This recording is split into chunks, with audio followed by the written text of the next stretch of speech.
प्रथमे समस्त को जय जगन्नाथ। आज गोटे मोर लगी स्मरणीय दिन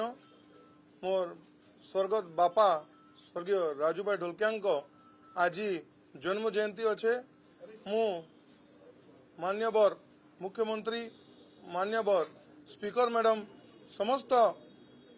असेंबली को मु धन्यवाद देवी कि आज ई स्मरण दिन रे मते जे शपथ पाठ करिसंती एवं मु जेन प्रण नहीं थी कि मु नुआपड़ा अंचल नुआपड़ा जिलार विकास कर्मी एवं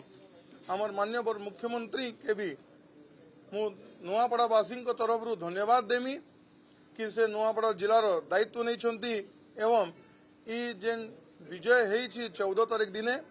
से विजय मोर एकलार विजय नुहे से विजय होची आम नुआपड़ावासी विजय से विजय होची मोर बापा स्वर्गत राजूभाई ढोलकिया विजय से विजय होची समस्त भारतीय जनता पार्टी जिला स्तरीय राज्य स्तरीय एवं राष्ट्र स्तरीय कार्यकर्ता विजय से होची नुआपड़ार जनसेवक विजय।